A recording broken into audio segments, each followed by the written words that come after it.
இன்றைக்கி நம்ம variety rice ஒன்று பார்க்கலாம். அதாவது கலவை சாதம். அதுக்கு நெய் 1 ஸ்பூன் கலந்துக்கோங்க. 1 ஸ்பூன் 2 ஸ்பூன் நீங்கள் நெய் போட்டுக்கலாம். கடுகு போட்டுக்கலாம். கடுகு வெடிக்கட்டும். கடுகு நல்லா வெடிக்குது. கருவேப்பிலை சேர்த்துக்கலாம். காஞ்ச மிளகாய் சேர்த்துக்கலாம். நசுக்கின பூண்டு சேர்த்துக்கலாம். பச்சை மிளகாய் சேர்த்துக்கலாம்.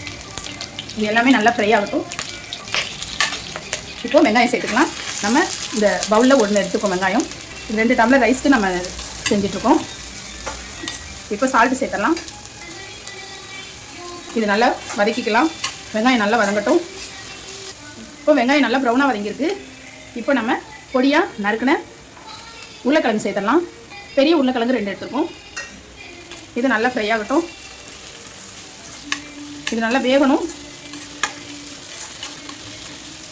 இதை நம்ம இப்போ மூடி போட்டலாம்.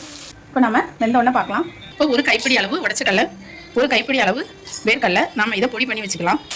இப்போ உருளைக்கிழங்கு நல்லா வெந்துருச்சு. இப்போ நம்ம இந்த சாதத்துக்கு ஏற்ற மாதிரி தேவையான சாம்பார் பொடி சேர்த்துக்கலாம். நல்லா இப்போ நம்ம கலந்து விட்டுலாம். நம்ம நெய்யில் தான் எல்லாமே பண்ணியிருக்கோம். இது நீங்கள் குழந்தைங்களுக்கு லஞ்ச் பாக்ஸுக்கு கொடுத்து அனுப்புனீங்கன்னா ரொம்பவே டேஸ்டியாக சாப்பிடுவாங்க. உருளைக்கிழங்கு பொதுவாகவே ரொம்ப டேஸ்ட்டான ஒரு காய் வகை தான். இப்போ இது நல்லா வெந்து நல்லா ஃப்ரையாக இருக்குது. இதை நம்ம எடுத்துக்கலாம். இப்போது இதில் வந்து நம்ம பொடியாக நறுக்கின கொத்தமல்லி சேர்த்துடலாம்.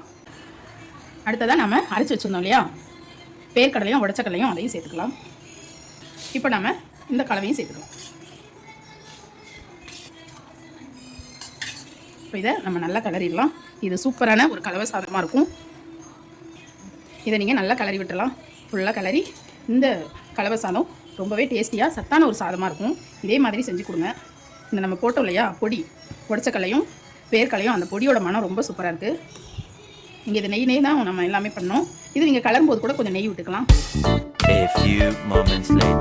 சூப்பரான கலவை சாதம் ரெடி ஆகிடுச்சு. இதே மாதிரி செஞ்சு பாருங்கள்.